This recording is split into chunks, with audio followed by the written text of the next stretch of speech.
Évangile de Jésus-Christ selon saint Jean.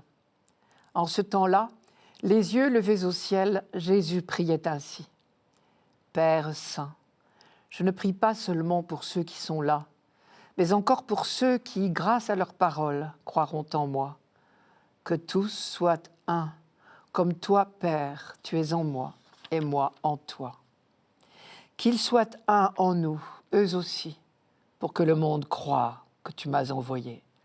Et moi, je leur ai donné la gloire que tu m'as donnée, pour qu'ils soient un, comme nous sommes un, moi en eux et toi en moi.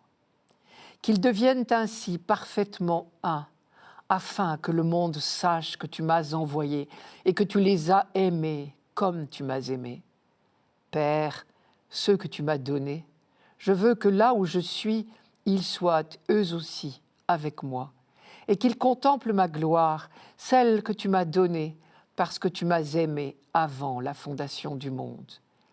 Père juste, le monde ne t'a pas connu, mais moi, je t'ai connu. Et ceux-ci ont reconnu que tu m'as envoyé.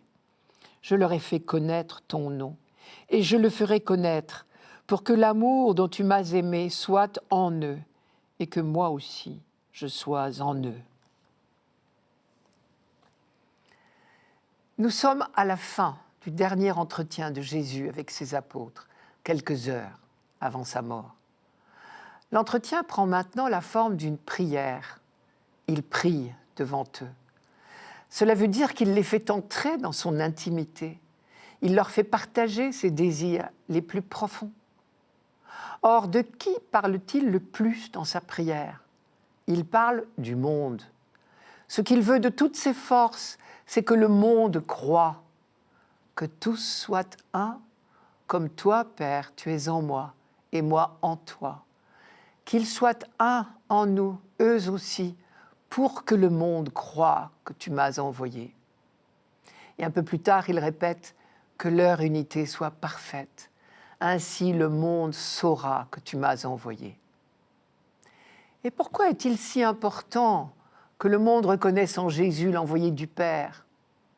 Parce qu'alors seulement, le monde saura combien Dieu l'aime, lui, le monde. L'envoi de son Fils est la plus belle preuve d'amour que Dieu peut donner au monde.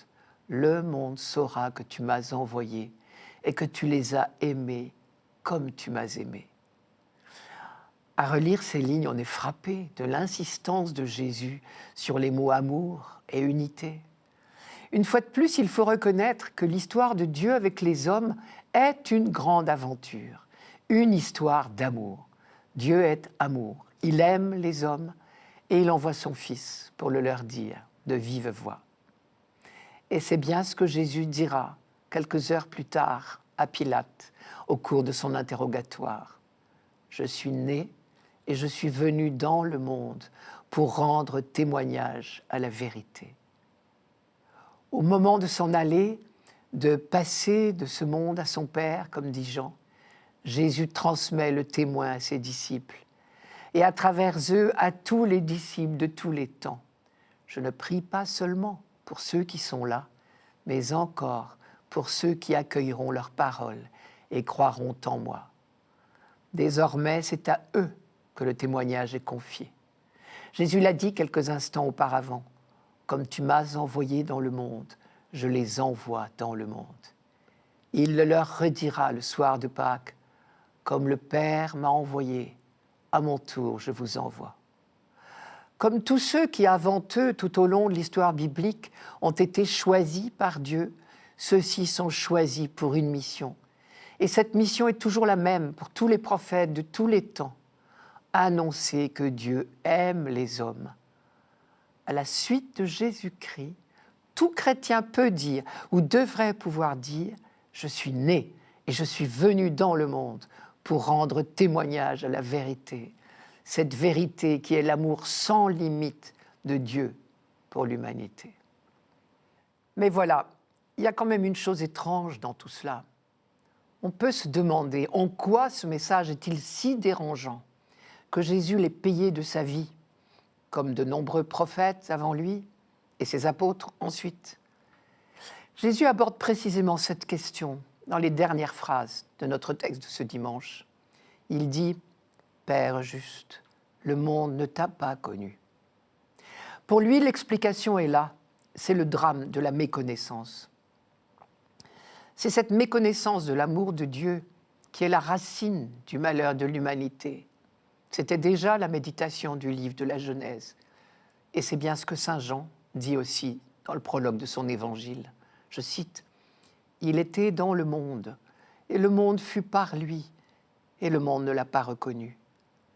Il est venu dans son propre bien, et les siens ne l'ont pas accueilli. » Et comme Jésus, les disciples vivront ce déchirement, ce drame du refus par ceux à qui ils annonceront pourtant la meilleure nouvelle qui soit.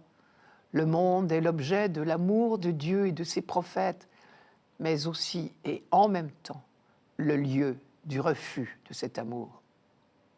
Jésus a exprimé ce drame à plusieurs reprises. D'une part, il dit « Dieu a tant aimé le monde qu'il a donné son Fils, son unique. » Et d'autre part, « Si le monde vous hait, sachez qu'il m'a haï le premier. Mais prenez courage, j'ai vaincu le monde. » Et c'est sur ce cri de victoire qu'il nous faut rester. Nous savons que le chant d'amour de Dieu pour l'humanité finira bien par être entendu. À l'instant même où Jésus fait cette grande prière, où il se confie ainsi à son Père devant ses disciples, il sait bien qu'il est déjà exaucé. Lui qui a dit, rappelez-vous, « Père, je sais bien que tu m'exauces toujours ». C'était au moment de la résurrection de Lazare. Et c'est seulement pour hâter ce jour qu'il insiste tant sur la consigne d'unité qu'il donne à ses envoyés. Qu'ils soient un en nous, eux aussi, pour que le monde croie que tu m'as envoyé. Jusqu'au jour où l'ange fera sonner sa trompette pour annoncer « Le royaume du monde est maintenant à notre Seigneur et à son Christ, et il régnera pour les siècles des siècles. »